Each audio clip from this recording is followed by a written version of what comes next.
Bentornati in un nuovissimo aggiornamento con le previsioni meteo, ondata di maltempo che ha coinvolto anche il Veneto oltre al nord-ovest e sulle regioni tirreniche dove sono caduti abbondanti accumuli di pioggia. Come notiamo da questa grafica, il profondo vortice e aggiornate di lunedì ha portato piogge consistenti non solo sulle regioni tirreniche e delle regioni del centro-sud, ma anche sul nord-est con accumuli fino a 30 mm di pioggia sulla Val Padana. Possiamo notare da questa immagine l'allontanamento del vortice verso la Grecia e di conseguenza una brevissima proprio stabilità atmosferica fino al primo pomeriggio di martedì, quando poi però potranno già verificarsi dei rovesci temporali proprio a causa dell'arrivo di questo affondo d'aria un po' più fredda, sempre di matrice atlantica, che in quota però risulta essere più fredda in contrasto con il caldo accumulatosi al suolo, quindi la possibilità di temporali e di rovesci sarà elevata soprattutto sulle prealpi, sulle medio-alte pianure della Val Padana. Questo vortice poi andrà nella giornata di mercoledì trasferendosi verso le regioni centrali sull'Appennino. Si potranno verificare sempre nelle ore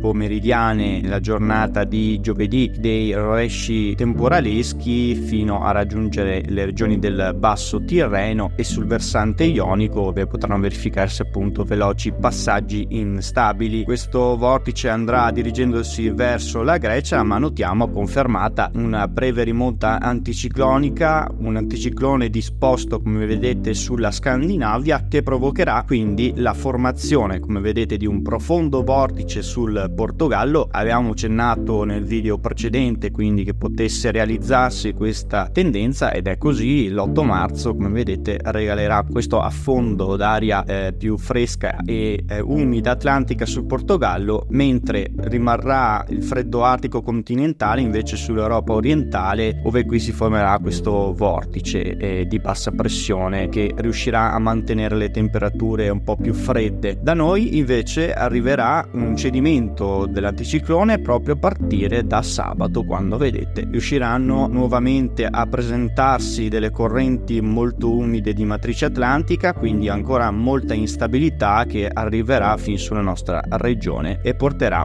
un sensibile crollo delle temperature, che porteranno quindi veloci passaggi instabili, fronti anche temporaleschi in contrasto con il caldo e l'umidità soprattutto che si è accumulata al suolo, e di conseguenza avremo la possibilità che questo vortice proveniente proprio dall'Europa occidentale venga a coinvolgere anche come vedete l'Età, portando quindi un sensibile crollo delle temperature, nuove nevicate attorno ai 1200-1400 metri, e quindi una situazione che andrebbe instabilizzandosi nuovamente nel weekend, quindi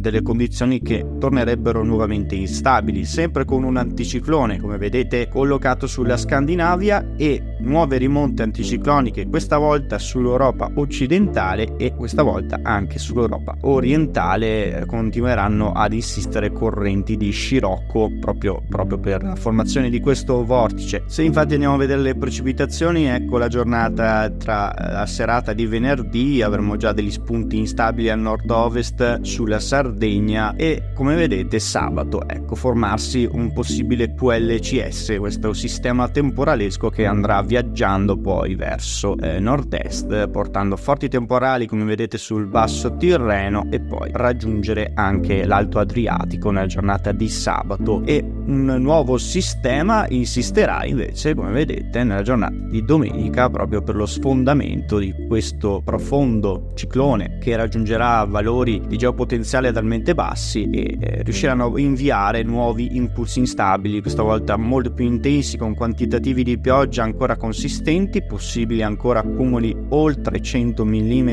su gran parte del centro-nord, ma su gran parte soprattutto della Alta Val Padana, perché nuovamente sarà colpita soprattutto l'Alta Val Padana, il versante alpino. Vi abbiamo detto nevicate consistenti. Poi dalla serata di domenica sembra questo vortice attenuarsi e concentrarsi soprattutto come vedete sull'Europa centrale e solamente in cambiare qualche impulso sul versante tirrenico, quindi potrebbe già attenuarsi le condizioni del tempo, ma lunedì potrebbero ripresentarsi nuovi rovesci temporaleschi, come abbiamo visto, lungo la fascia tirrenica, con qualche piovasco anche al nord-est. Condizioni comunque da valutare, in quanto la traiettoria di questo vortice è ancora incerta. Vi rimandiamo di conseguenza ai prossimi aggiornamenti meteo.